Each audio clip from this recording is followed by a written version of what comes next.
Question है the kinetic energy of a body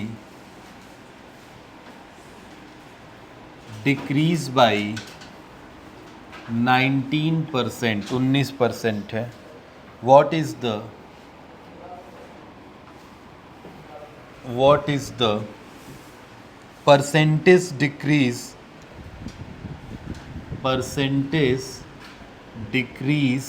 in linear momentum.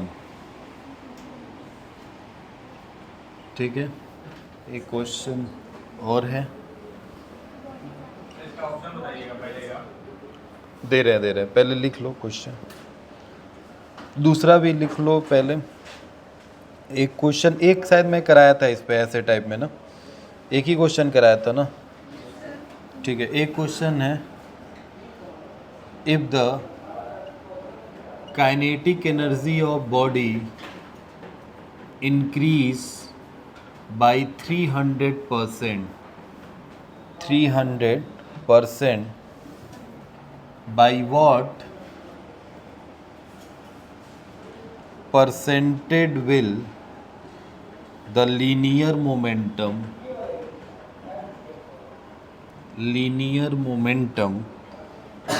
of the body increase.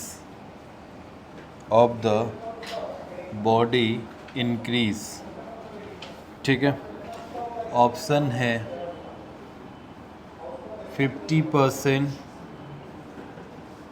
80%, 200%, 2 नहीं है 100 and 150%. इसमें question में क्या बोला है, if the kinetic energy body decrease by कितना है, 19% वाला है ना. ठीक है, 10%, 100%, 50%, 45%.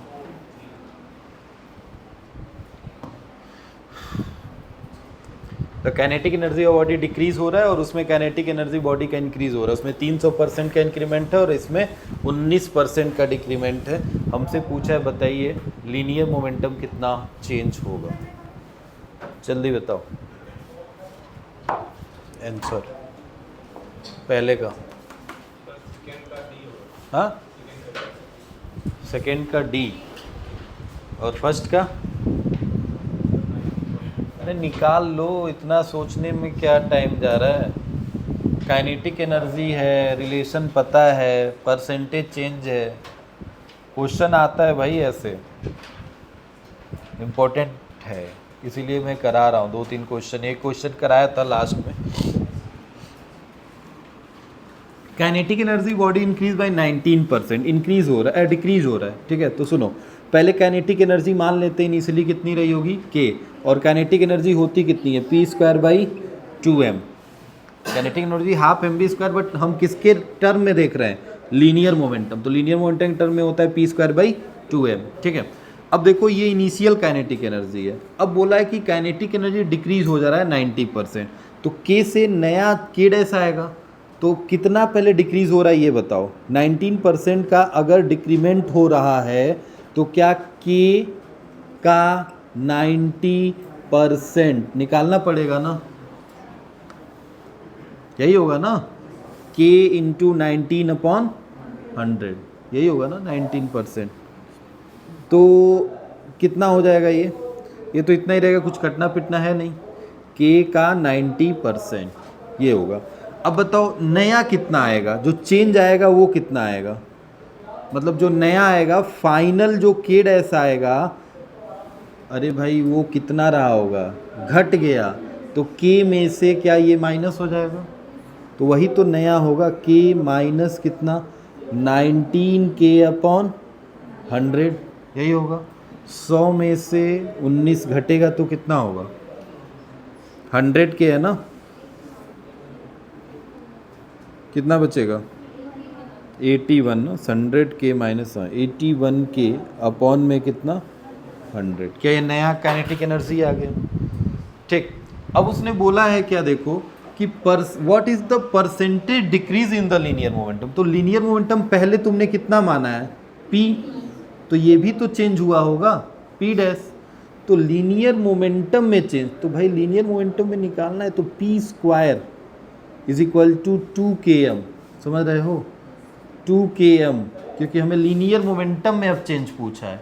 तो लीनियर मोमेंटम में चेंज पूछा है तो मतलब इसको इधर भेज दें। तो p पहले था, अब p डैश हो गया होगा, पहले p था अब कितना हो गया होगा, p डैश हो गया होगा। तो काइनेटिक एनर्जी में जितना चेंज होगा उसी हिसाब से लीनियर मोमेंटम में चेंज होगा। तो यहाँ पे देखो हम रिलेशन ऐसे कर लें, p square is equal to 2km लिखा जा सकता है। उस केस में काइनेटिक एनर्जी k थी तो लीनियर मोमेंटम में कितना था, p था, बट अब काइनेटिक एनर्जी k डैश हो गई है तो क्या लीनियर मोमेंटम भी p डैश का स्क्वायर हो जाएगा, is equal to 2k dash m हो जाएगा। क्या k की जगह पे क्या आ जाएगा, k डैश। अब k डैश की वैल्यू कितनी है, k डैश की वैल्यू रख दें तो कितनी आ जाएगी बताइएगा, क्या ये है पूरा, तो 281/100 km आएगा ना। देखो 2km ये तो अभी भी आ रहा है, इसकी जगह पे क्या इनिशियल p रख सकते हो, मतलब क्या p dash square is equal to बताना 81/100 और क्या p स्क्वायर हो जाएगा, क्योंकि 2km की जगह पे क्या आ जाएगा, p square. p dash square is equal to, मैं इसको देखो ऐसे लिख रहा हूँ 9/10 इंटू p का स्क्वायर, क्या लिखा जा सकता है, अरे 81 9 का स्क्वायर होता है, 110 का, और p है ही है तो सबका होल स्क्वायर हो गया। अब बताओ इसका भी स्क्वायर है इसका भी स्क्वायर है तो क्या दोनों के बेस कंपेयर हो जाएंगे, मतलब p dash is equal to कितना हो जाएगा 9/10 p, क्या मिल गया, चेंज वाला p डैश। अब हमें चेंज किस में निकालना है, मोमेंटम में। तो मोमेंटम कितना डिक्रीज हुआ, कितना डिक्रीज हुआ, तो चेंज है तो p डैश माइनस p, घटा है ना, तो मोमेंटम घटा है इसका मतलब पहले ज़्यादा रहा होगा, तो p minus p dash upon में p इंटू में 100, क्या यही होता है ना, अरे चेंज अपॉन इनिशियल इंटू 100, तो चेंज कितने का है, p माइनस 9/10p अपॉन में p इंटू में 100, ये होगा। थोड़ा सॉल्व करो, ये कितना हो जाएगा 10p माइनस 9p, केवल p बाई कितना होगा 10 अपॉन में p इंटू में p से p कट जाएगा, ऊपर नहीं जाएगा, ये p यहाँ आएगा तो p से p, तो 1/10 इंटू में कट गया कितना परसेंट, 10%, समझ रहे हो। अब वो निकाल लोगे, हाँ उस सेकेंड का डी कंफर्म हो, चेक कर लेते हैं, इसका तो 10% है, सेकेंड का बोल रहे हो डी,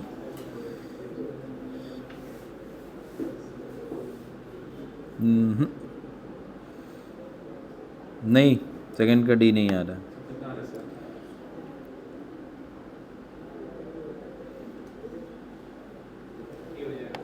सेकेंड का सी आ रहा है 100%। देखो यही बात है, आप सॉल्व नहीं कर पा रहे, इतना करने के बाद से सेम यही क्वेश्चन है, बस उसमें इंक्रीमेंट दे दिया, यहाँ पे डिक्रीज हो रहा था तो k माइनस किया है, अगर जुड़ता मतलब बोलता इंक्रीज तो क्या k प्लस हो जाता। जैसे यहाँ पे देखो ना, बोला काइनेटिक एनर्जी बॉडी इंक्रीज, तो इंक्रीज कर रहा है मतलब इनिशियल में कुछ जुड़ गया होगा, यहाँ बोला है डिक्रीज तो काइनेटिक एनर्जी जो रहा होगा उसमें से घटा दिया गया। बस यही तो करना है, बाकी तो सारा प्रोसीजर यही रखना है जो चल रहा है।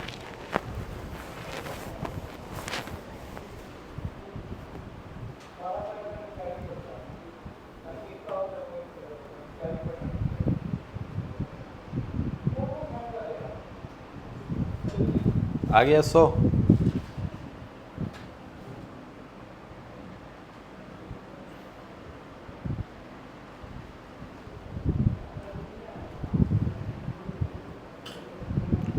Kinetic energy of body increase by the 300%।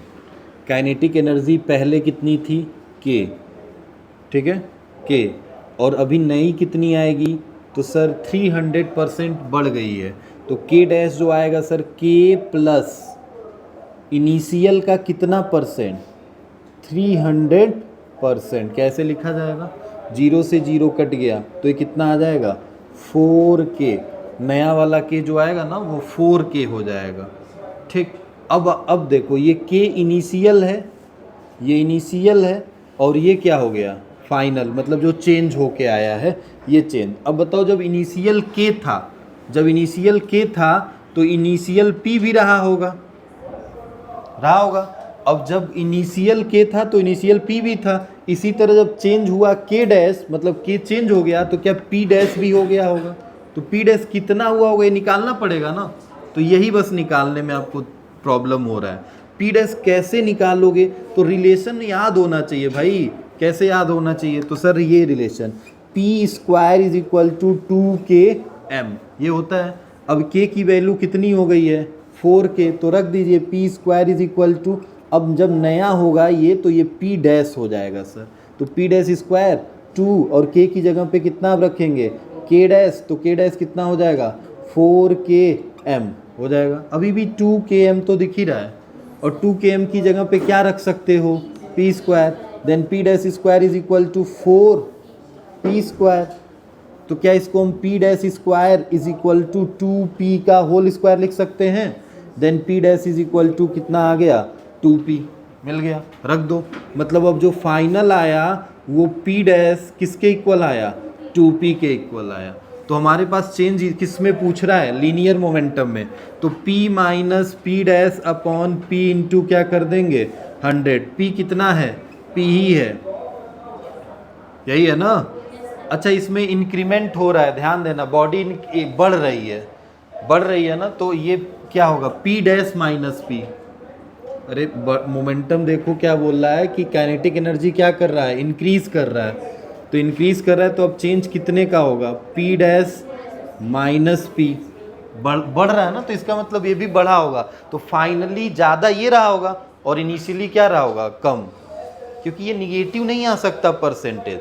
अगर तुम ऐसे कर देते P माइनस पी डैश, तो सोचो P और P डैश की जगह पे क्या रखते 2P, तो क्या निगेटिव में आ जाता ना आंसर, तो निगेटिव नहीं होगा क्योंकि उसने बोला है काइनेटिक एनर्जी इंक्रीज कर रही है, तो काइनेटिक एनर्जी जब बढ़ेगी, काइनेटिक एनर्जी बढ़ेगी तो क्या P भी ना बढ़ेगा, तो बढ़ेगा तो इसका मतलब फाइनली ज़्यादा रहा होगा और इनिशियली क्या रहा होगा कम, तो P dash minus P upon P into 100। अब बताओ कितना आएगा 2P minus P upon P into 100, तो क्या ये हो जाएगा P upon P into 100, cut गया कितना आएगा 1, मतलब कितना परसेंट 100%।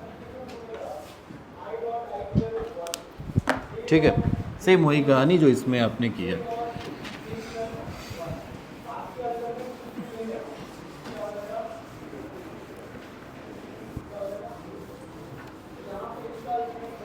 क्यों भाई, हो जाएगा तो कर लोगे। इंक्लाइन प्लेन्स पे क्वेश्चन दे दे क्या काइनेटिक एनर्जी में, एक क्वेश्चन है वैसे,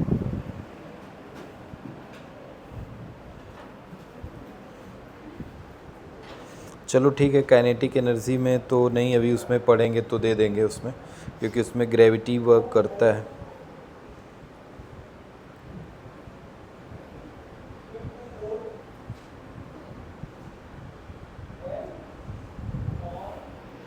एक क्वेश्चन है, ये भी क्वेश्चन आया हुआ है, 2 bodies of mass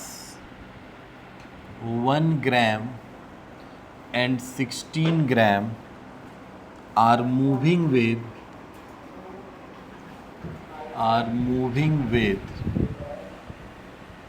equal kinetic energy, find the ratio, जल्दी बताइए, find the ratio of the magnitude of their linear momentum। ठीक है, ऑप्शन है 1:2, 1:3, 1:4, 1:1।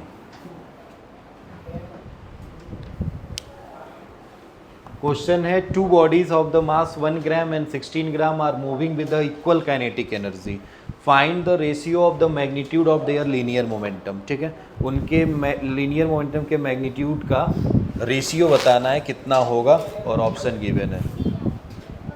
ऑप्शन सी आया, बाकी का आया नहीं। अरे भाई kinetic energy is equal to P square by, तो K1 नहीं, क्योंकि काइनेटिक एनर्जी क्या है, अरे काइनेटिक एनर्जी सेम है, तो पहले बॉडी के लिए होगा, तो मोमेंटम तो अलग अलग होगा ना। तो पहले का मोमेंटम P1 और पहले का मास कितना हो गया M1 अपॉन दूसरे का K, ये तो यही रहेगा, बट ये चेंज हो जाएगा, कितना हो जाएगा सर, P2 का स्क्वायर अपॉन 2M1 हो जाएगा ना। क्या K से K कट जाएगा, ये दोनों कट गया, तो कितना हो जाएगा, ये कट गया, ये इधर आ जाएगा, तो कितना हो जाएगा P2 का स्क्वायर अपॉन 2M1, और ये कितना हो जाएगा P1 का स्क्वायर अपॉन 2M1, 2 से 2 कट गया, हो गया। M1 M2 गिवन है, रख दो, रेशियो मिल जाएगा। हमें किसका रेशियो चाहिए, P1 का स्क्वायर अपॉन, तो क्या ये ऊपर आ जाएगा M1 upon M2, P1 by P2 का स्क्वायर, ऐसे लिख लीजिए। M1 की वैल्यू कितनी है 1, और M2 की वैल्यू कितनी है 1/16 को क्या 1/4 का स्क्वायर लिख सकते हैं, दोनों का स्क्वायर है, then P1/P2 is equal to कितना आ जाएगा 1/4। अब इतना किया हूँ मैं, ये आपको बस समझाने के लिए, नहीं तो मुझे तो पता है कि रिलेशन यही होगा। यहीं से साफ दिखाई दे रहा है कि काइनेटिक एनर्जी होती है P²/2m। काइनेटिक एनर्जी अगर इक्वल है, काइनेटिक एनर्जी अगर इक्वल है, तो ये इसका मतलब इसका भी K है उसका भी K है, तो इसका मतलब 2m इज इक्वल टू क्या रहा होगा, क्या डायरेक्टली प्रोपोर्शनल है, P² is the directly proportional to the m। बस यहीं से हमें रिलेशन मिल गया। और P² is the directly proportional to, अगर m हो रहा है तो इसका मतलब P1 इज इक्वल, ऐसे P1 is equal to P1² is equal to M1 और P2² is equal to M2। के दोनों का कांस्टेंट आएगा, जो कि क्या हो जाएगा, कैंसल आउट, बस ये रिलेशन बन जाएगा। तो ये रिलेशन पहले से अगर याद होगा तो तुरंत सॉल्व कर लो। ठीक है, चलिए हम आते हैं पोटेंशियल एनर्जी पे। हमें पढ़ना है पोटेंशियल एनर्जी। अगला हेडिंग हमारा वही है, हटाएं ये सब। पोटेंशियल एनर्जी में 2-3 चीज़ें पढ़नी है, सीधे उस पर भी न्यूमेरिकल ही आते हैं। पोटेंशियल एनर्जी जैसे काइनेटिक एनर्जी आपने पढ़ा है, वैसे पोटेंशियल एनर्जी भी हमारे पास एनर्जी का, मैकेनिकल एनर्जी का एक पार्ट है। इसमें हमें छोटा सा टॉपिक ही है, ज़्यादा कुछ नहीं। एक कंजर्वेशन पढ़ना है, एक थोड़ा सा इसमें नॉलेज कंजर्वेटिव और नॉन कंजर्वेटिव फोर्स के बारे में भी जानना होगा, क्योंकि पोटेंशियल एनर्जी है, डिफरेंट पोटेंशियल एनर्जी है, उनके बारे में भी जानेंगे। पहले बताइए पोटेंशियल एनर्जी क्या होती है, बताए कोई बताए, what is the potential energy, बोलो भाई। बस एनर्जी स्टोर्ड बाय बॉडी, किससे, एनर्जी स्टोर्ड बाय बॉडी। ये पेन अपने अंदर एनर्जी स्टोर कर रहा है कब, या तो मैं इसका पोजीशन चेंज कर दूं, या तो मैं इसका कॉन्फ़िगरेशन चेंज कर दूं, या इसका मैं फील्ड चेंज कर दूं, कुछ भी कर सकता हूं। जैसे मान लो, तीनों चीज़ समझो, 3 चीज़ मैं बोला हूँ किसी बॉडी के अंदर, बस ऐसे समझ लो, अभी मैं लिख दे रहा हूँ, किसी को कंप्लीट कर रहा हूँ। किसी बॉडी के पास पोटेंशियल एनर्जी कब आती है, तुम ध्यान से समझो। पोटेंशियल एनर्जी का मतलब होता है कि जब बॉडी अपने पोजीशन को, अपने कॉन्फ़िगरेशन को, अपने फील्ड को चेंज करती है, तो उसके पास एक डिफरेंट टाइप्स की एनर्जी आ जाती है। तीनों को एक एक एग्जांपल से समझते हैं। सपोज दैट मान लो ये पेन है, अभी ग्राउंड पे रखा है, मैंने इसको उठा के ऊपर रख दिया। अब क्या है, जैसे जैसे मैं इसको ऊपर कर रहा हूँ क्या इसका पोजीशन चेंज हो रहा है? यस, पोजीशन चेंज हो रहा है। तो क्या हो रहा है, इसके अंदर एनर्जी आ रही है। कौन सी सर? पोटेंशियल। जितना ऊपर रखूंगा हाइट बढ़ता जाएगा पोटेंशियल, क्योंकि जहाँ से मैं छोड़ूंगा क्या तुरंत नीचे गिर जाएगा। तो नीचे गिर रहा है क्या, पोटेंशियल एनर्जी की वजह से ही तो जा रहा है, एक एनर्जी स्टोर हो रहा था इसके अंदर। अब ये वर्क कर रहा है, हमने पहले वर्क किया, अब ये वर्क कर रहा है, अब ये अपने एनर्जी से नीचे की तरफ जा रहा है। तो कौन सी एनर्जी है जो इसको नीचे ले जा रही है? पोटेंशियल। बट वो अलग है, ग्रेविटेशनल पोटेंशियल एनर्जी है, ठीक है। पोटेंशियल एनर्जी में भी डिफरेंट आता है। तो ये कौन सी एनर्जी थी? Gravitational potential energy. अब मैंने बोला कि ये तो हो गया पोजीशन। दूसरा कॉन्फ़िगरेशन में आओ। जैसे मान लो आपने देखा होगा खिलौना जो एक कार होता है जिसको पीछे खींच के छोड़ो तो आगे भागता है, देखा है? क्या होता है, आपने उसमें क्या किया, चाबी आपने देखा होगा, कार में चाबी लगा देते हैं जो खिलौना वाला, 2-4 बार और छोड़ दें तो कार भागने लगता है। क्या होता है उसमें? आप उसके कॉन्फ़िगरेशन को ही तो चेंज करते हो। उसमें चाबी देने का मतलब है कि स्प्रिंग है जो बार बार ऐसे रोटेट करने पे चढ़ रहा है, कहीं बार बार ऐसे घूम रहा है, और जैसे मैं चाबी निकालूंगा क्या स्प्रिंग वो खुलने लगेगा, और जैसे खुलेगा तो गाड़ी आगे भग जाएगा। वही है उसका कॉन्फ़िगरेशन। जैसे स्प्रिंग ही देख लो, स्प्रिंग ऐसे दीवार में अटैच है तो अभी रुका हुआ है, जैसे मैंने इसको खींचा तो क्या उसका कॉन्फ़िगरेशन चेंज हो गया? अब पोजीशन नहीं चेंज हो रहा है, उसका कॉन्फ़िगरेशन चेंज हो रहा है। समझ रहे हो? कॉन्फ़िगरेशन चेंज हुआ तो जैसे मैंने इसको खींचा तो क्या हो गया, अब छोड़ने पे क्या वो वहीं रुक जाएगा? नहीं, भागेगा, तुरंत भागेगा अपने ओरिजिनल पोजीशन को रिगेन करने के लिए। तो क्यों जा रहा है? क्योंकि मैंने उसका कॉन्फ़िगरेशन चेंज किया। जैसे मैंने कॉन्फ़िगरेशन चेंज किया उसके अंदर क्या आ गई? पोटेंशियल एनर्जी है। इसी तरह फील्ड भी होता है। फील्ड में क्या होता है, जैसे मान लो मैंने किसी फील्ड में रखा है अभी किसी भी ऑब्जेक्ट को, एक अनदर फील्ड में उठा के मैंने, जैसे मान लो एक चार्ज है, अभी कहीं किसी फील्ड में नहीं है, नॉर्मली ऐसे रखा गया है, बट जैसे मैं उसको इलेक्ट्रिक फील्ड में रख दूं तो क्या उस पर एक फोर्स लगने लगेगा, एक एनर्जी आ जाएगी, वो मूव करने लगेगा। इलेक्ट्रिक फील्ड में रखा हुआ चार्ज हो सकता है इलेक्ट्रिक फील्ड के डायरेक्शन में आगे चले या इलेक्ट्रिक फील्ड के अपोजिट डायरेक्शन में आगे चले। तो इसमें क्यों चल रहा है वो? क्योंकि उसके ऊपर एक डिफरेंट टाइप का मैंने फोर्स नहीं लगाया, वो इलेक्ट्रिक फील्ड की वजह से उस पर फोर्स लग रहा है और वो अपने अंदर एक एनर्जी स्टोर कर रहा है, ठीक है। तो हम क्या बोलेंगे, energy stored by body due to configuration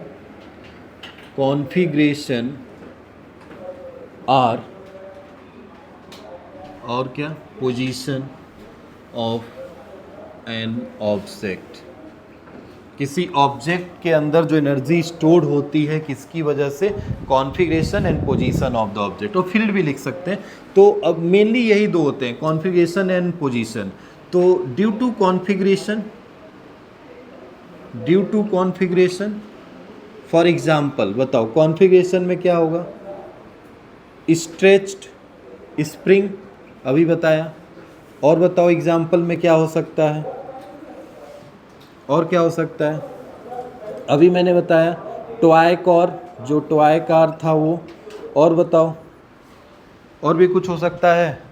stretched बो, अरे धनुष खींचते हैं तो एनर्जी तो स्टोर होती है, स्ट्रेच्ड बो। ऐसे डिफरेंट्स हो सकते हैं, इनका कॉन्फ़िगरेशन चेंज किया, पोटेंशियल एनर्जी आई। और बताओ पोजीशन की वजह से, ड्यू टू पोजीशन की वजह से बताइए, ड्यू टू पोजीशन क्या आएगा? पहला कुछ एग्जाम्पल एक बताते हैं, इसमें एग्जाम्पल लिख रहा हूं मैं, क्या होगा? Water stored at a height of dam, देखा होगा आपने, डैम पे पानी स्टोर करते हैं, गिराते हैं तभी तो टरबाइन घूमता है, इलेक्ट्रिसिटी जहाँ जनरेट करते हैं, वाटर है ये। Water store at the height of dam, जहाँ एकदम ऊपर से, वहाँ से पानी गिरता है तो क्यों उन मोटर को घुमा दे रहा है? क्योंकि उसके अंदर एनर्जी है भाई। वो जब गिरेगा नीचे जाएगा तो वो बड़े से टरबाइन को एकदम घुमा देता है। रीज़न क्या है? क्योंकि उसके अंदर एनर्जी है, और एनर्जी नहीं होता तो रोटेट नहीं करा पाता। दूसरा, a ball keep at the roof, छत पे ले जाके एक बॉल को रख दो, क्या उसकी एनर्जी आ जाएगी उसके पास? हाँ, वहाँ से छोड़ोगे बॉल तो कहाँ जाएगा? सीधे नीचे। अब वहाँ से छोड़ने पे बॉल ऊपर नहीं जाएगा, नीचे ही जाएगा। क्यों जाएगा? क्योंकि उसके पास एनर्जी है, और कौन सी एनर्जी है? पोटेंशियल एनर्जी है, और उस पोटेंशियल एनर्जी में भी टाइप होगा कौन सा? Gravitational potential energy. ठीक है, तो हमारे पास पोटेंशियल एनर्जी देखो क्या है। अब यही मुद्दा यहाँ पे होता है कि काइनेटिक एनर्जी में तो हमने फॉर्मूला पढ़ लिया, हाफ mv²। ठीक है, कौन सा फॉर्मूला पढ़ लिया? Half mv²। मगर इसमें सर हम कितने फॉर्मूले पढ़ेंगे? क्योंकि हमारे पास ग्रेविटेशनल पोटेंशियल एनर्जी है, स्प्रिंग के पास भी पोटेंशियल एनर्जी है, क्या कहते हैं, इलेक्ट्रोस्टैटिक्स में भी पोटेंशियल एनर्जी है, पढ़ा होगा ना वहाँ पे भी पोटेंशियल एनर्जी क्लास 12th में। तो ये डिफरेंट पोटेंशियल एनर्जी है। हमें इलास्टिक पोटेंशियल एनर्जी है, बहुत सारी पोटेंशियल एनर्जी, कितना पढ़ना होगा? तो देखो हम पढ़ रहे हैं मैकेनिक्स, तो मैकेनिक्स में केवल वैसी की बात करेंगे जो मैकेनिकल फॉर्म में आएगी, और मैकेनिकल फॉर्म में क्या आएगी? ग्रेविटेशनल आएगा, इलास्टिक आएगा, स्प्रिंग आएगा, यही ना आएगा। बाकी इलेक्ट्रोस्टैटिक वाला केस तो 12th में पढ़ना ही हमें। तो different types of potential energy, potential energy कितने टाइप की होगी? Different types of potential energy. कौन कौन सी? पहली gravitational potential energy, elastic potential energy, तीसरा इलेक्ट्रोस्टैटिक पोटेंशियल एनर्जी। ये इलास्टिक है पूरा, चाहे तो लिख लीजिए, इलास्टिक पोटेंशियल एनर्जी। ठीक है, potential energy in a spring, या energy stored in a spring हो तो अलग केस ही पढ़ना है, बस इलास्टिक केस में वो भी आ जाएगा। इलास्टिक केस में स्प्रिंग भी आ जाता है। तो हमें बस कौन कौन से पढ़ने हैं? बस दो। सर ये क्यों नहीं पढ़ना है? क्योंकि ये किस में जाएगा? क्लास 12th में। ठीक है, हमें पढ़ना है मैकेनिक्स, और मैकेनिक्स में या तो ग्रेविटेशनल आएगा या तो आएगा इलास्टिक पोटेंशियल एनर्जी। ठीक है, मेनली बात होगी ग्रेविटेशनल पोटेंशियल एनर्जी पे। इलास्टिक एक स्प्रिंग का केस है, और उसके लिए हम एक अलग सा केस पढ़ेंगे इस पोटेंशियल एनर्जी के बियॉन्ड जाके। हमें अभी केवल पढ़ना है ग्रेविटेशनल पोटेंशियल एनर्जी। तो पहले सुनो, ग्रेविटेशनल पोटेंशियल एनर्जी जो होती है वो हम बात अभी करेंगे, उससे पहले हमें कुछ चीज़ें जाननी पड़ेंगी। क्या? कुछ फोर्स के बारे में, क्योंकि तुम्हें पता है कि एनर्जी का मतलब होता है वर्क डन। एनर्जी क्या होता है? वर्क होता है। अब वर्क क्यों होता है? कोई फोर्स जब अप्लाइड होता है बॉडी पे तब हम वर्क करते हैं, मतलब बोलते हैं बॉडी पे वर्क हो रहा है। अब ये फोर्स जो अप्लाइड हो रहा है वो दो नेचर का हो सकता है, या तो कंजर्वेटिव या तो नॉन कंजर्वेटिव। तो पहले इनके बीच में डिफरेंस देखते हैं, क्योंकि हमारे पास देखो ये ग्रेविटेशनल पोटेंशियल एनर्जी है, तो ये पता है ये कंजर्वेटिव फोर्स से मिली है। ये इलास्टिक पोटेंशियल एनर्जी है, पता है ये किससे मिली है? कंजर्वेटिव फोर्स से मिली है। अगर हमें इलेक्ट्रोस्टैटिक पोटेंशियल एनर्जी पड़ी तो ये भी किससे मिली है? कंजर्वेटिव फोर्स से मिली है। अगर कोई work done non conservative force से हो रहा है तो उसमें कोई पोटेंशियल एनर्जी नहीं होती है। ठीक है, तो पहले तुम्हें पता लगाना पड़ेगा ना कि सर पोटेंशियल एनर्जी हमें 3 लिखे हैं, तो हमने 3 क्यों लिखे हैं? क्योंकि ये तीनों किसकी वजह से हो रहे हैं? कंजर्वेटिव फोर्स की वजह से हो रहे हैं। जैसे इसमें सर कंजर्वेटिव फोर्स क्या है? कौन सा फोर्स कंजर्वेटिव है? Gravitational force. ग्रेविटेशनल फोर्स कैसे नेचर का होता है? कंजर्वेटिव। इसमें कौन सा है सर? इलास्टिक, मतलब स्प्रिंग वाला फोर्स, स्प्रिंग फोर्स पढ़ा है ना, F = -kx। क्या वो हमारा किस नेचर का होता है? कंजर्वेटिव।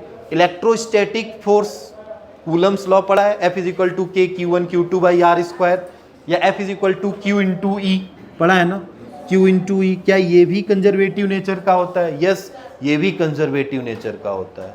तो ये सारे कंजर्वेटिव फोर्स की वजह से आए हैं, इसीलिए इनके पास पोटेंशियल एनर्जी है। अगर नॉन कंजर्वेटिव नेचर की वजह से आते तो उनके पास पोटेंशियल एनर्जी नहीं होता।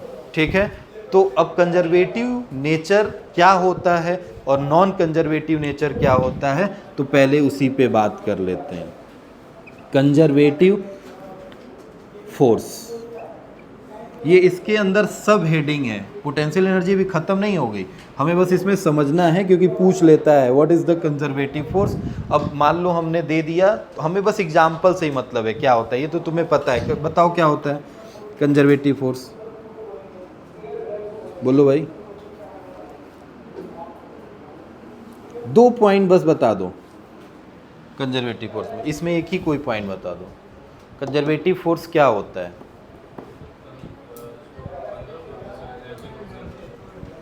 हाँ, कोई एक लोग बताएं, जो भी पता हो, कुछ भी एक लाइन भी पता हो तो बताएं।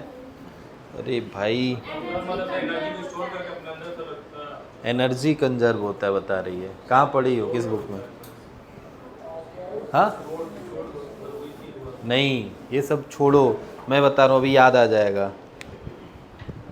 जैसे मान लो मैं तुमसे बोलूँ कंजर्वेटिव नेचर के हो तुम, सुना होगा, बात बात में कहते हैं भाई बहुत कंजर्वेटिव नेचर का है। क्या कंजर्वेटिव नेचर है पता है? मैं कंजर्वेटिव नेचर का मतलब है, जैसे मान लो मैं तुमको एक एग्जांपल बता रहा हूँ। कोई भी आपका फ्रेंड है, अगर वो कंजर्वेटिव नेचर का है तो इसका मतलब है ना कि वो कहाँ पे हो, कैसे हो, इस चीज़ से उसको मतलब नहीं है। वो इस चीज़ से मतलब नहीं है, उसको मतलब है कि मेरा ये इंस्टीट्यूट है और यहाँ से फिर मेरा वो घर है। ठीक है, कंजर्वेटिव का मतलब है कि कोई ऑब्जेक्ट केवल उसको बस एक ही दो चीज़, अपना लक्ष्य दिखाई दे रहा है, समझ रहे हो, कि बस यही करना है, वो चाहे जैसे भी हो, चाहे वो जैसे भी हो, मतलब रास्ता कोई भी हो, हमें बस अपना लक्ष्य दिख रहा है। ठीक है, तो अब इसका मतलब है कि कंजर्वेटिव अगर फोर्स है तो उसकी वजह से अगर वर्क डन हो रहा है तो वो पाथ पे डिपेंड नहीं करेगा, वो बस किस पे डिपेंड करेगा? एक इनिशियल पॉइंट, फाइनल। ये पेन है, यहाँ से मैं गिरा रहा हूँ तो नीचे जा रहा है, ग्रेविटी लग रही है, ग्रेविटी कौन सा, ग्रेविटेशनल फोर्स लग रहा है, देन ग्रेविटेशनल फोर्स किस नेचर का होता है? कंजर्वेटिव। इसका मतलब ये पेन अगर सीधे गिर रहा है तो जितना वर्क डन होगा वो ऐसे ऐसे ऐसे ऐसे गिरने में भी उतना ही होगा, क्योंकि पाथ पे डिपेंड करेगा क्या? नहीं, ऐसे भी ग्रेविटी ले जा रही है और ऐसे भी कौन ले जा रही है?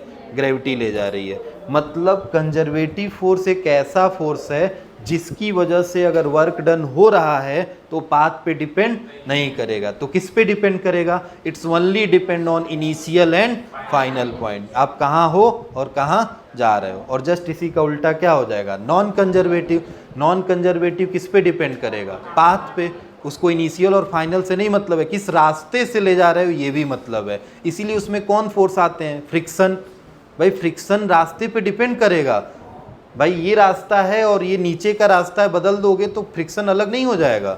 जाहिर सी बात है, समझ गए हो? तो बस conservative force, work done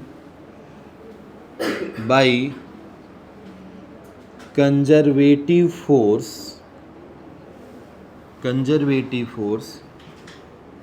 does not depend on, किस पे डिपेंड नहीं करता?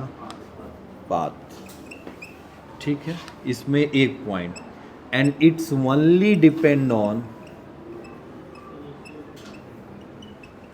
Initial and final point.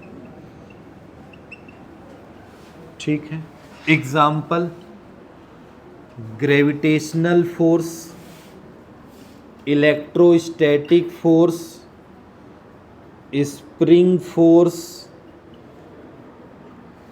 Elastic force, etcetera. ठीक है, ये पाथ पे कभी डिपेंड नहीं करते। जैसे मान लो एक चार्ज को उठा के लाना है इनफाइनाइट से, तो क्या तुम रास्ता देखते हो क्या कि हम किसी रास्ते से आएंगे? नहीं, तुमने बोला है ना पोटेंशियल एनर्जी, तो पोटेंशियल एनर्जी क्या होता है? इनफाइनाइट से चार्ज को ब्रिंग करते हैं, लाते हैं। तो इनफाइनाइट से चार्ज को किस रास्ते से लाते हैं ये मैंने थोड़े पूछा, हम कहीं से लेके आ सकते हैं, बस कहाँ से लाना है? इनफाइनाइट से। ठीक है, और अगर यही हम यहाँ पे बात करें क्या नॉन कंजर्वेटिव का, तो क्या वो लिख लोगे ना? नॉन कंजर्वेटिव फोर्स क्या होगा? Work done bye non conservative force depend on path. किस पे डिपेंड नहीं करेगा? Initial and final point. Does not depend on initial and final point, समझ गए। एग्जाम्पल में फ्रिक्शन फोर्स, और भी कोई फोर्स होंगे, viscous force, drag force etcetera, जो अपोजिशन की वजह से आए हों, ऐसे फोर्स वो सब हमारे नॉन कंजर्वेटिव नेचर के होते हैं, और ये सब कंजर्वेटिव। इनको बस मतलब है कि हमें कहाँ पहुँचना है, हमें हमारा डेस्टिनेशन क्या है, हम कहाँ से निकल रहे हैं और हमें कहाँ तक पहुँचना है, ठीक है, बस इनको इससे मतलब है। और नॉन कंजर्वेटिव में इससे कोई लेना देना नहीं है, ठीक है। नोट हो गया है ऊपर का ये सब, थोड़ा नोट करो इसको, फटाक से नोट करिए। ग्रेविटेशनल पोटेंशियल एनर्जी पढ़ते हैं इसके बाद, और ये भी प्रूव करेंगे कि ग्रेविटेशनल पोटेंशियल एनर्जी जो होती है ना, वो किस पे डिपेंड नहीं करेगी,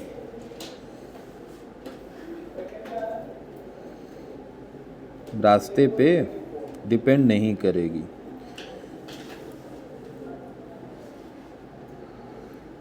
तो बस इतना याद रखिएगा ये बात, ठीक है, कि कंजर्वेटिव नॉन कंजर्वेटिव फोर्स हमने क्यों पढ़ा है, क्योंकि जितने भी gravitational potential energy, elastic, electrostatic, ये मैंने लिखा है, वो इसीलिए लिखा है क्योंकि वो सब किसकी वजह से आ रहे हैं, कंजर्वेटिव फोर्स की वजह से आ रहे हैं।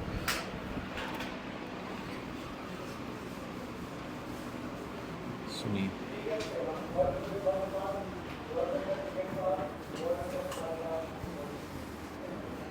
हमें इसमें से लेना है ग्रेविटेशनल पोटेंशियल एनर्जी। पहले तो एक्सप्रेशन देखते हैं, हेडिंग डाल लेते हैं, expression for gravitational potential energy, GPE लिखा हूँ, पूरा समझ जाइएगा। Expression for gravitational potential energy, suppose that ये हमारा बॉडी है और जिसका मास है m, और इसको मैं यहाँ से ग्राउंड लेवल से h हाइट ऊपर ले जाके ऐसे छोड़ दे रहा हूँ, ऐसे मतलब रख दे रहा हूँ, मास m है अभी, यहाँ ले जाके रख दे रहा हूँ। कितने हाइट ऊपर ले गया हूँ, h हाइट ऊपर ले गया इस ग्राउंड लेवल से, ठीक है। इसका वेट नीचे कितना रहा होगा, mg। क्या इसी के अगेंस्ट मैं वर्क किया हूँ, इसको उठा रहा हूँ, तो मैं कैसे वर्क कर रहा हूँ, क्या मैं इसी के अगेंस्ट वर्क कर रहा हूँ, पर तभी तो ये जा रहा है। तो एक बात बताओ, मैं तुमसे पूछूं वर्क डन कितना होगा, तो वर्क डन तुम अगर निकालोगे तो कितना होगा, फोर्स इनटू डिस्प्लेसमेंट। थोड़ा ध्यान से देखो, फोर्स इन डिस्प्लेसमेंट क्या h के बराबर हो रहा है, फोर्स तो F लग रहा है, ठीक है, अभी F की वैल्यू हटा देंगे, बट क्या यहाँ h डिस्प्लेसमेंट है। अब तुम किसके अगेंस्ट फोर्स लगा रहे हो, mg के अगेंस्ट, तो तुम्हारा फोर्स जो किसके इक्वल हो जाएगा, mg, तो mg इंटू कितना हो जाएगा, h। क्या यही वर्क डन पोटेंशियल एनर्जी बन जाती है।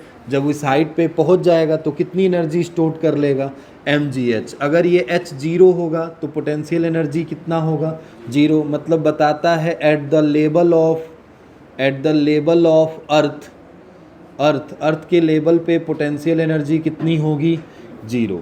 समझ रहे हो। तो बस ग्रेविटेशनल पोटेंशियल एनर्जी का यही एक्सप्रेशन है, यही mgh, ये तो तुमने पढ़ा ही है। अब एक बात बताओ, तुमने लिखा क्या कि कंजर्वेटिव होता है सर, ग्रेविटेशनल पोटेंशियल एनर्जी जो है वो कंजर्वेटिव नेचर का है, क्योंकि कंजर्वेटिव फोर्स से आया है। तो कैसे प्रूव करते हैं, तो लिखते हैं यहाँ पे क्या, gravitational potential energy are conservative. Sir कैसे आएगा ये, थोड़ा ध्यान से देखिए। सपोज दैट मान लीजिए पहला फिगर मैं यही ले लेता हूँ, एक ऑब्जेक्ट है जिसका मास m है, और उसको मैं यहाँ पे उठा के यहाँ से यहाँ लेके आ रहा हूँ, कितना हाइट पे ले रहा हूँ, h हाइट पे, यही मास है। अच्छा, सपोज करो यही मास यहाँ से मैं अब गिरा रहा हूँ, जैसे m यहाँ से यहाँ नीचे आया है, वैसे यहाँ से इसको गिरा रहा हूँ, तो अब ऐसे गिरा रहा हूँ, यूँ ऐसे फेंक रहा हूँ, फिर यहाँ आके गिर गया, समझ रहे हो, इसको ऐसे फेंका गया है। पहले वो कितना हाइट चला है, h1, फिर कितना चला है, फिर कितना चला है, समझ गए। या ऐसे ले लो, ये हाइट है हमारा x, ये है कितना y, और ये कितना है z, 3 हाइट चला है। अच्छा, ये सर क्या चल रहा है, कोई ऑब्जेक्ट जैसे पेन है, इसको मैं गिरा रहा हूँ, तो एक तो सीधे छोड़ सकता हूँ, या तो मैं ऐसे ले जाऊँ, फिर पकड़ के इधर ले जाऊँ, फिर छोड़ दूँ, फिर पकड़ के इधर लाऊं, फिर छोड़ दूं, वही कहानी हो रही है। छोड़ा गया, फर्स्ट फ्लोर पे आया, फिर यहाँ से किसी ने पकड़ के इधर ले गया, फिर यहाँ से छोड़ा, फिर सेकंड इससे गिर के अब नीचे वाले फ्लोर पे आया, फिर यहाँ से लेके उसने छोड़ा, फिर नीचे गिर गया। ठीक है, अब बताओ इसने x y z इतनी हाइट चली है, तो अब मेरे से पूछे कि टोटल वर्क डन कितना किया, तो 1 यहाँ से यहाँ तक, 2 यहाँ से यहाँ तक, 3 यहाँ से यहाँ तक, 4 और यहाँ से यहाँ तक 5। क्या यही सब तो वर्क डन ही एनर्जी स्टोर्ड होगा? पोटेंशियल एनर्जी क्या होगा? जितना आपने वर्क किया है उसके अगेंस्ट, तो हमने पोटेंशियल एनर्जी निकाला। अब बताओ इसको यहाँ से अगर मैं ऊपर ले गया या नीचे, जो भी तुम समझ रहे हो, तो work done is equal to, पहला यहाँ से यहाँ लाना, क्या mg कितना हाइट है x प्लस दूसरा कितना होगा 0। समझ रहे हो क्यों? वेट उसका किधर होगा और डिस्प्लेसमेंट किधर होगा? अरे यहां से यहां ना, तो दोनों के बीच में एंगल कितने डिग्री, और cos 90 कितना होता है, तो क्या 0 हो जाएगा? इसी तरह यहां से यहां कितना होगा mg और y4 कितना होगा 0, फिर हो गया 0। समझ गया ना? वेट नीचे mg और ये 90 बना लिया, और यहाँ से यहाँ mg z हो गया। क्या कॉमन ले लें? ये तो सब 0 हो गया, mg कॉमन ले लें तो क्या हो जाएगा, और क्या x plus Y plus Z क्या h के बराबर ही है क्या? देन यहाँ से वर्क डन किसके इक्वल आ गया mgh। क्या पाथ पे डिपेंड किया? नहीं।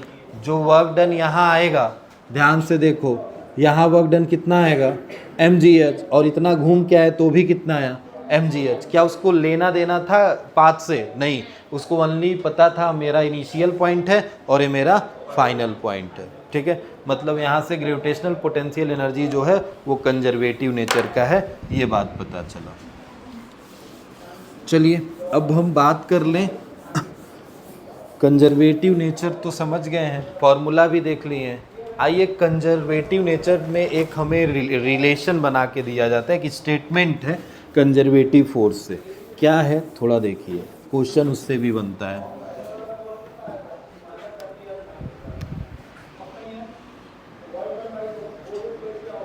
रिलेशन बिटवीन, ये बस एक स्टेटमेंट है, इसमें रिलेशन का कोई प्रूविंग नहीं है। रिलेशन बिटवीन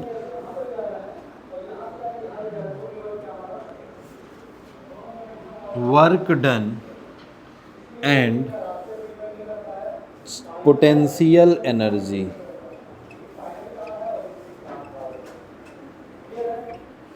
ठीक है, रिलेशन किसके बीच में? Work done and potential energy.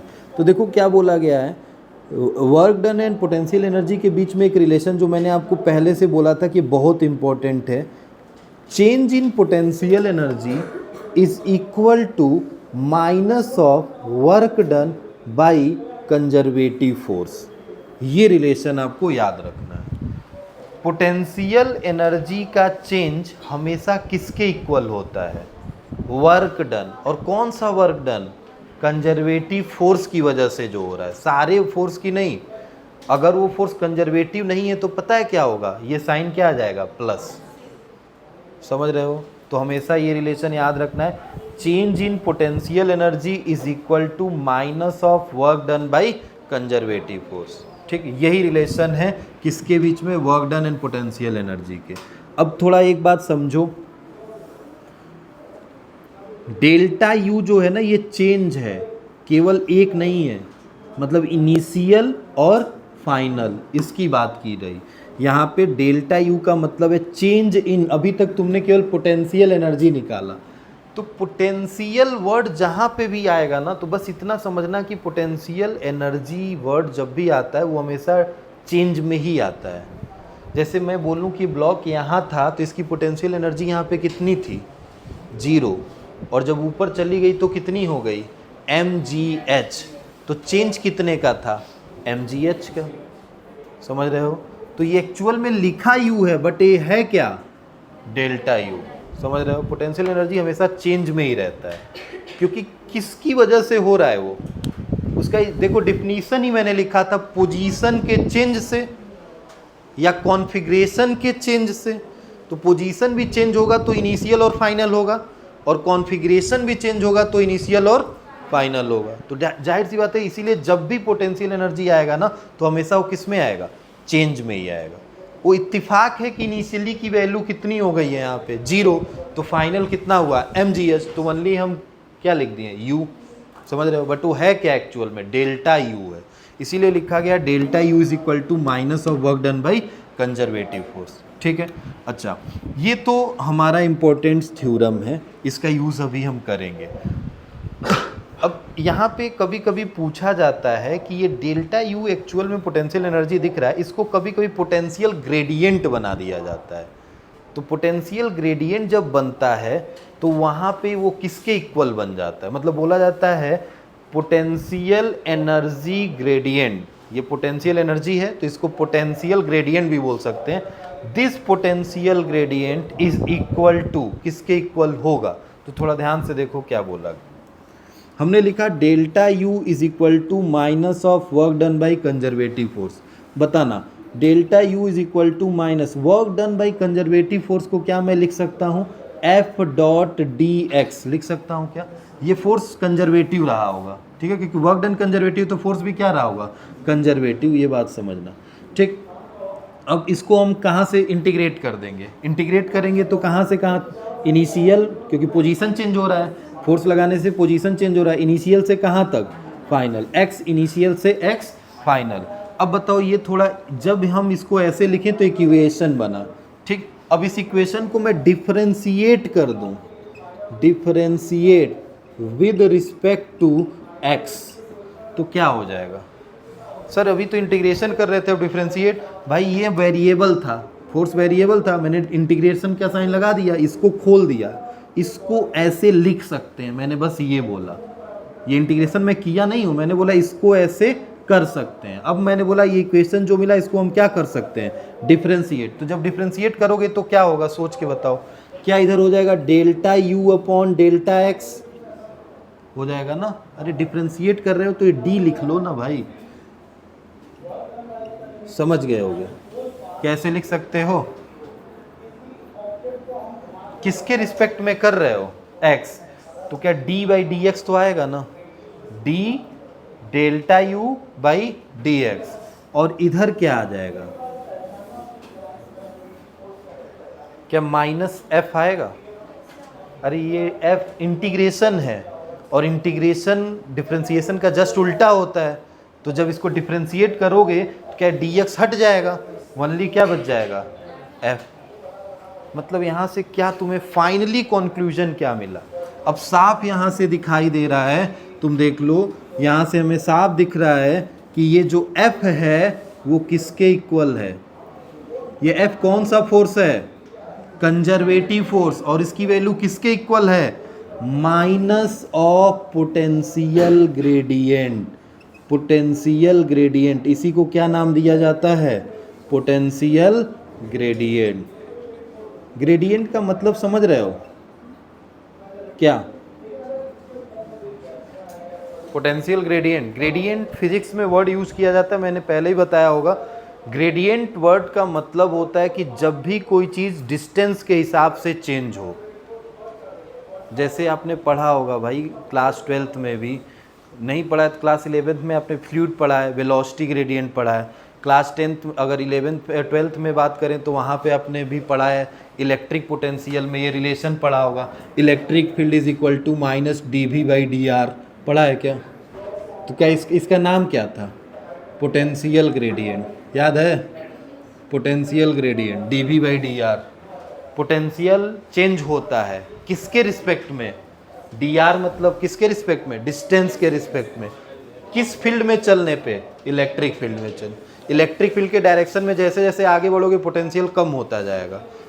वैसे ही कहानी ये है, पोटेंशियल एनर्जी चेंज होगी किसके रिस्पेक्ट में, x मतलब डिस्टेंस के रिस्पेक्ट में, इसीलिए इसका नाम क्या बोला गया है, पोटेंशियल ग्रेडियंट। तो यहाँ से तुम क्या बोल सकते हो, एक स्टेटमेंट क्या दे सकते हो कि पोटेंशियल ग्रेडियंट या पोटेंशियल एनर्जी ग्रेडियंट आप लिखना, potential energy gradient is equal to the minus of conservative force. अरे माइनस साइन इधर था ना, तो माइनस ऑफ कंजर्वेटिव फोर्स, या कंजर्वेटिव फोर्स किसके इक्वल होता है ये पूछ दे, minus of potential energy gradient. Clear है? मैंने आपसे पूछा पोटेंशियल एनर्जी का ग्रेडियंट किसके इक्वल होगा, तो माइनस ऑफ कंजर्वेटिव फोर्स। और या हो सकता है मैंने बोल दिया कि कंजर्वेटिव फोर्स किसके इक्वल है, नीचे 4 ऑप्शन दे दे, क्या इन 4 ऑप्शन में एक दिखेगा, पोटेंशियल एनर्जी के ग्रेडियंट के इक्वल होगा। क्लियर है इतनी बात, माइनस साइन के साथ। तो ये बात आपको बस दिमाग में रखना है, ये आपके लिए एक बहुत इम्पोर्टेंट रिलेशन है, और एक ये बहुत इम्पोर्टेंट रिलेशन है।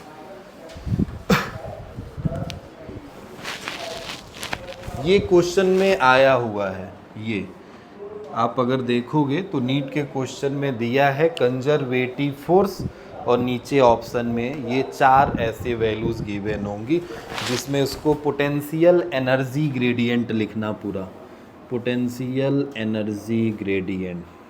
और ग्रेडियंट वर्ड फिजिक्स में यूज किया जाता है कोई भी चीज़ जो डिस्टेंस के हिसाब से चेंज हो।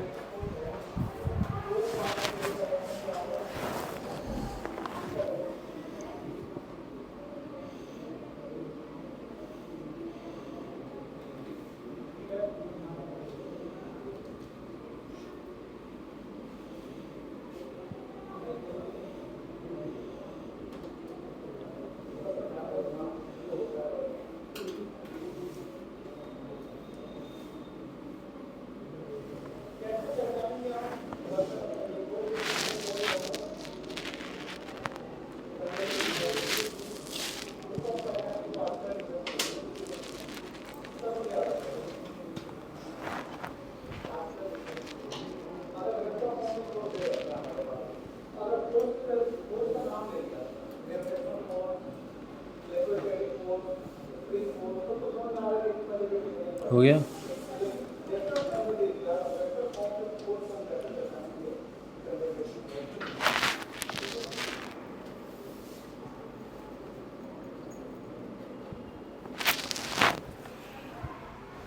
नोट कर लिया?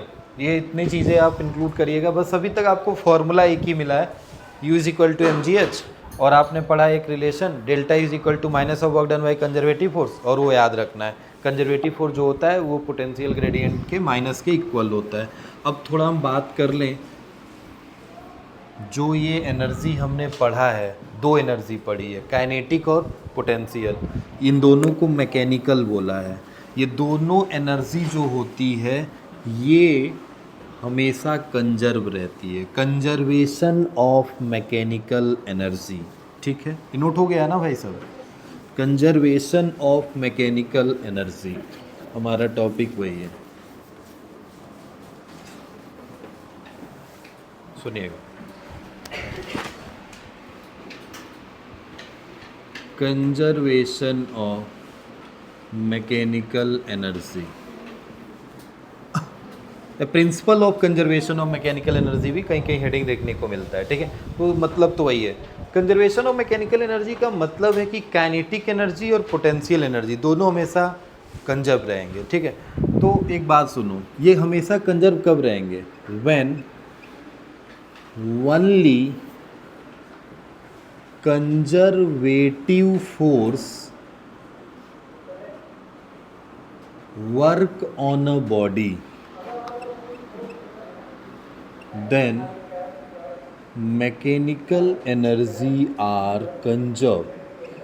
हमेशा नहीं होगा कंजर्व, उस बॉडी पे ओनली कौन सा फोर्स वर्क करना चाहिए? कंजर्वेटिव। अगर फ्रिक्शन फोर्स लग गया तो क्या उसकी मैकेनिकल एनर्जी कंजर्व होगी? नहीं। तुम खुद सोचो, ये पेन अगर ऐसे चल रहा है तो इसमें अगर फ्रिक्शन लगेगा तो क्या फ्रिक्शन कंजर्वेटिव नेचर का तो है नहीं, तो उसकी वजह से तो एनर्जी हमें पोटेंशियल वाली मिलेगी नहीं। तो पोटेंशियल एनर्जी मिलेगी नहीं, तब तो केवल हम काइनेटिक ही देख रहे हैं ना, पोटेंशियल की बात ही नहीं करेंगे। इसीलिए मैंने लिखा है when only conservative force work on a body then mechanical energy are conserve. अब मैकेनिकल एनर्जी उसी केस में केवल कंजर्व होगी। तो अब हम दो रिलेशन पढ़े हैं, थोड़ा याद करो। From work energy theorem, work energy theorem क्या होता है बोलो? वर्क एनर्जी थ्योरम अभी कल ही पढ़े थे। Change in kinetic energy is equal to total work done. Work done पे जितना किसी बॉडी ने वर्क किया है, क्या उसके चेंज इन काइनेटिक एनर्जी के इक्वल होता है? ठीक है, तो एक इक्वेशन ये हुआ। और अभी हमने एक रिलेशन और पढ़ा है, एंड क्या पढ़ा है? Work done by conservative force is equal to minus of potential energy. अरे यार, ये माइनस यहीं लिख लीजिए। चलिए हम ऐसे लिख देते हैं, change in potential energy of minus of work done bye. ठीक है, अरे ये भी अब मैंने ऊपर ही लिख दिया है कि कंजर्वेटिव फोर्स का होगा तभी मैकेनिकल एनर्जी क्या होगा? कंजर्व। तो इसका मतलब ये वर्क डन भी कंजर्वेटिव होगा और ये भी क्या होगा? कंजर्वेटिव। ठीक है, अब बताइए इन दोनों इक्वेशन को अगर देखें तो माइनस साइन इधर भेज दें तो क्या मैं लिख सकता हूँ? वर्क डन इसके भी इक्वल है, वर्क डन इसके भी इक्वल है। तो इसका मतलब ये दोनों आपस में इक्वल होंगे, दोनों के LHS इक्वल है तो RHS भी इक्वल होंगे। बट माइनस को इधर भेज दो तो क्या delta K is equal to minus of delta U, और माइनस को इधर भेज दो, then delta K plus delta U is equal to 0। अब एक चीज़ बताओ, इसका मतलब क्या है? Change in kinetic energy plus change in potential energy अगर 0 है तो इसका मतलब क्या? कांस्टेंट है, चेंज ही नहीं हो रहा है भाई। देखो, काइनेटिक एनर्जी का चेंज प्लस पोटेंशियल एनर्जी का चेंज दोनों मिल के कितना हो रहा है? 0। इसका मतलब जो इनिशियल रहा होगा वही, तभी तो कंजर्व है। समझ रहे हो? इसका मतलब है कि एनर्जी क्या रही होगी? मैकेनिकल एनर्जी क्या रही होगी? कांस्टेंट रही होगी। और कांस्टेंट रही होगी इसका मतलब जो पहले रही होगी वही बाद में रही होगी। इसका मतलब हम ऐसे लिख सकते हैं, U initial plus K initial is equal to U final plus K final. या तो ऐसे लिखिए या तो ऐसे लिखिए। समझ गए हो? तो ये है कंजर्वेशन ऑफ मैकेनिकल एनर्जी। अच्छा, तुमने क्लास 9th में पढ़ा होगा conservation of energy when free fall. पढ़ा है ना? कह दो नहीं पढ़े। NCERT में दिया है conservation of energy when body free fall कर रही है। Body when free fall, when body freely falling, पूरा लिख लो। Conservation of energy when the body, कौन सा energy? Mechanical. Conservation of mechanical energy कब? जब बॉडी फ्रीली फॉलिंग कर रही है। अब यहाँ पे भी वही केस है, मैकेनिकल एनर्जी कंजर्व मैंने समझा दिया, वहाँ भी वही होगा।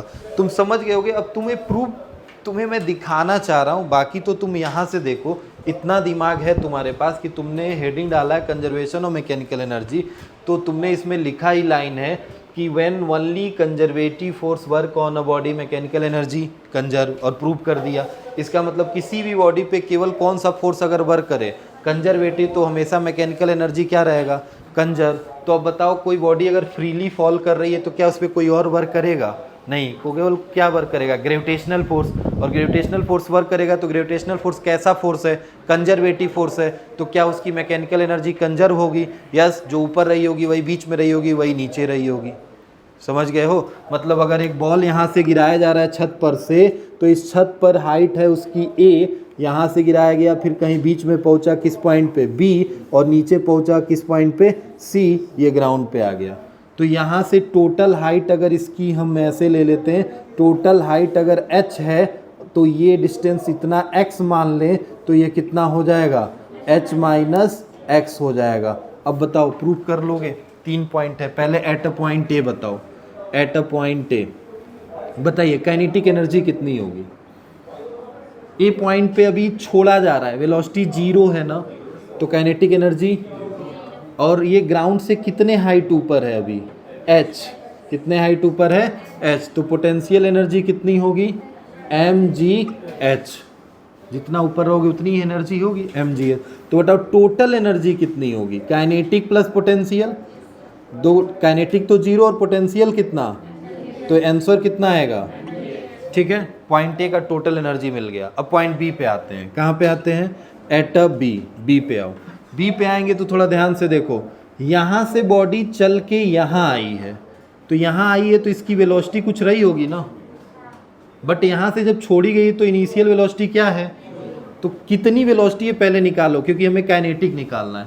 तो वेलोसिटी कैसे निकालेंगे sir, V square is equal to U square plus 2as, और s की जगह पे क्या रख दें, x, अरे यहाँ से यहाँ तक डिस्टेंस कितना है x, और u 0 है तो ओनली कितना आ जाएगा, V square is equal to. अब बताओ काइनेटिक एनर्जी कितना होता है, हाफ m और v स्क्वायर, क्या यही है क्या 2 से 2 कट गया तो कितना बचेगा, और a नहीं तो mgx, ठीक है। और पोटेंशियल एनर्जी कितनी है, पोटेंशियल एनर्जी जीरो नहीं, अब देखो कितने हाइट पे है, h माइनस एक्स, तो m g h minus X, ये g है, हो गया। दोनों जोड़ दें, total energy is equal to kinetic plus, kinetic कितना है mgx, और पोटेंशियल कितना है mgh माइनस mgx, कट गया ये, फाइनली फिर कितना आया mgh, क्या मिल गई टोटल एनर्जी। देखो यहाँ भी टोटल एनर्जी कितनी थी, यहाँ भी टोटल एनर्जी कितनी है, तो हम तो मैकेनिकल एनर्जी बोल रहे हैं ना, कंजर्व है, तो एक बढ़ रहा है तो एक घट रहा है, ये भी देख रहे हो। अभी चलो ठीक है, अभी तीसरा पॉइंट भी क्लियर कर लेते हैं पहले। एट अ सी पे आओ, यहाँ से बॉल अब नीचे आ गया, तो बताओ यहाँ पे आएगा तो वेलोसिटी और चेंज हो जाएगा, जैसे जैसे बॉल नीचे आ रहा है वेलोसिटी बढ़ती है ना, तो ग्राउंड पे हिट करने वाली है तो क्या वेलोसिटी मैक्सिमम रही होगी, वो वेलोसिटी कितनी रहेगी फिर निकाल लो, B square is equal to E square plus 2gh, अब h हो जाएगा और u 0 है तो केवल क्या लिख देंगे, v dash square is equal to v dash square is equal to 2gh, समझ गए ना। v डैश कहाँ की वेलोसिटी है, यहाँ की वेलोसिटी है, ठीक है। अब बताओ हम काइनेटिक एनर्जी निकालेंगे, काइनेटिक एनर्जी कितनी होगी, half m v dash square, तो हाफ m और v डैश स्क्वायर की जगह पे कितना रखेंगे 2gh, v डैश स्क्वायर की जगह पे 2gh, क्या 2 से 2 कट गया, कितना आ जाएगा mgh। पोटेंशियल एनर्जी कितनी होगी, जीरो, क्योंकि एकदम ग्राउंड पे आ गई है, और मैंने स्टार्टिंग में लिखा था लेवल पे h की वैल्यू जीरो है, तो h की वैल्यू जीरो है, इसका मतलब potential energy zero. Then total energy कितनी होगी, काइनेटिक प्लस पोटेंशियल, काइनेटिक की वैल्यू कितनी है mgh और पोटेंशियल कितनी है जीरो, फाइनली कितनी आ गई mgh, तीनों जगह पे सेम है। अब थोड़ा एक बात देखो, यहाँ पे कौन ज़्यादा है, काइनेटिक या पोटेंशियल, काइनेटिक तो जीरो है ना, कौन ज़्यादा है पोटेंशियल, काइनेटिक कम है ना। अब थोड़ा सा नीचे आओ, क्या बढ़ा, दोनों अब थोड़ा थोड़ा चेंज हुआ, काइनेटिक बढ़ा और पोटेंशियल घटा। देखो mgh में से कुछ माइनस हो जाएगा तो छोटा होगा ना, तो ये वैल्यू ओवरऑल छोटी हो जाएगी, पहले से तो छोटी हो गई, तो पहले काइनेटिक एनर्जी जीरो से थोड़ा सा बढ़ गया तो क्या ये कम हो गया, अब थोड़ा और नीचे आए तो काइनेटिक एनर्जी और बढ़ गया, मगर क्या पोटेंशियल एनर्जी अब क्या हुआ जीरो, समझ रहे हो, पोटेंशियल एनर्जी हो गया जीरो। तो एक चीज़ बढ़ रही है तो दूसरी क्या हो रही है, घट रही है। यहाँ पे काइनेटिक एनर्जी कम है, मतलब जीरो है, तो पोटेंशियल एनर्जी मैक्सिमम है, क्या है मैक्सिमम है। जैसे यहाँ पे पहुँचे तो काइनेटिक एनर्जी बढ़ा तो पोटेंशियल एनर्जी घट गया, जीरो नहीं हुआ, घट गया, और यहाँ पे आए तो काइनेटिक एनर्जी मैक्सिमम हो गया तो पोटेंशियल एनर्जी अब क्या हो गया, जीरो हो गया। समझ गए इतनी बात, तो दोनों आपस में बैलेंस रख रहे हैं, इसीलिए कंजर्वेशन हो रहा है किसका, मैकेनिकल एनर्जी का, ठीक है। तो यही केस है कि जब हम बॉडी को फ्री फॉल करें उसमें कंजर्वेटिव फोर्स लगता है, तो ये कॉन्सेप्ट तुम्हें पढ़ना था, वो तो 9 से पढ़ते आ रहे हो, वो क्लास 9 से तुम पढ़ते आ रहे हो कि फ्री फॉल के केस में कंजर्वेशन होता है एनर्जी का। बट क्यों होता है? तो अब याद रहेगा कि जब भी किसी बॉडी पे कंजर्वेटिव फोर्स लगता है तो उसकी मैकेनिकल एनर्जी हमेशा क्या रहती है? कंजर्व। और ये रिलेशन बस इतना ही आपको याद रखना है, वो तो बस आपको समझाना था कि ग्रेविटेशनल फोर्स कंजर्वेटिव फोर्स होता है और उसमें वो है। ठीक है भाई, क्वेश्चन ही है, अब ज़्यादा कुछ तो है नहीं इसमें। ग्राफ व्राफ तो बना लोगे ना, कंजर्वेटिव और पोटेंशियल एनर्जी का ग्राफ बन जाएगा। मतलब मैं बोलूँ ऐसे ग्राफ देख लो भाई, बहुत लोग ग्राफ दे देगा तो हो सकता है कंफ्यूज हो जाए। किसके किसके बीच में बनाए? एनर्जी, एनर्जी और क्या? ये ऊपर एनर्जी ले लें और इधर क्या ले लें? क्या चेंज कर रहे हैं? डिस्टेंस ना, हाइट h जो भी ले लो h। बताओ, पहले हम काइनेटिक एनर्जी का बनाते हैं। पहले हाइट 0 है, हाइट ऐसे बढ़ेगा ना, हाइट 0 है तो काइनेटिक एनर्जी, हाइट 0 है तो काइनेटिक एनर्जी 0 है भाई। देखो हाइट 0 है तो काइनेटिक, अच्छा काइनेटिक एनर्जी मैक्सिमम है, ठीक है। हाइट 0 है तो काइनेटिक एनर्जी, हाइट धीरे धीरे बढ़ रहा है तो काइनेटिक एनर्जी घट रहा है, घट रहा है, घट रहा है, घट रहा है, घट रहा है, ऐसे होगा ग्राफ। और अब पोटेंशियल एनर्जी, ये किसका ग्राफ बन गया? अब पोटेंशियल एनर्जी में आओ। पोटेंशियल एनर्जी, हाइट जब 0 है तो पोटेंशियल एनर्जी तो भी वो भी 0 है। हाइट बढ़ेगा तो पोटेंशियल एनर्जी बढ़ेगा, मतलब क्या इसका ग्राफ ऐसे चलेगा? और दोनों मिलके क्या रहेंगे? टोटल एनर्जी क्या रहेगी? कांस्टेंट। एक बढ़ेगा तो दूसरा घटेगा, ठीक है। तो ये ग्राफ बनता है इनके बीच में ऐसे, ये ग्राफ है। ये पोटेंशियल, सॉरी ये ऐसे लिख लेना, ये काइनेटिक का और ये पोटेंशियल, ये हाइट है और ये एनर्जी है। यहाँ पे काइनेटिक एनर्जी क्या रहेगी? मैक्सिमम। और यहाँ पे कौन मैक्सिमम होगा? पोटेंशियल। देखो दोनों यहीं पे हो रहे हैं मगर h बदल गया है, देख रहे हो? h बदल गया है। एक वाले केस में h की वैल्यू यहाँ, तो ये h मिनिमम हो गया, और इसका h जब यहाँ पे मिनिमम है वहाँ पे वो क्या हो गया? मैक्सिमम। और यहाँ पे जब 0 है तो एक क्या है? पोटेंशियल 0 है, और ये वाला उसी पॉइंट पे क्या हो जा रहा है? मैक्सिमम। इसीलिए ग्राफ ऐसे बना, ठीक है।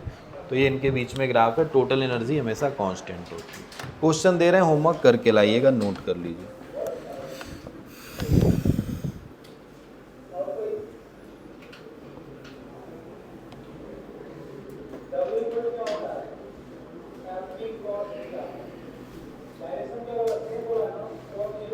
बोले लिखिएगा। A vehicle of mass, vehicle bicycle लिख लो या कार लिख लो। A vehicle of mass 15 quintal, 15 quintal climbs up a hill, climbs up a hill 200 meter high, climbs up a hill 200 meter high. It moved then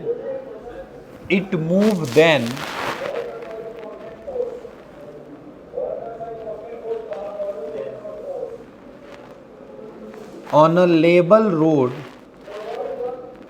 on a level road with a speed of 30 meter per second, with a speed of 30 meter per second. Calculate the potential energy gain, calculate the potential energy gain by it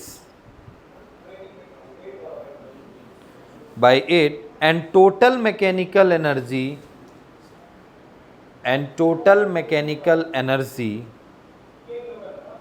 while running on the top of the hill. Total mechanical energy while running on the top of hill, while running on the top of hill, ठीक है। अब इसमें question में एक बार देख लो जो जो चीज़ें गिवन है, हो गया while running on the top of hill।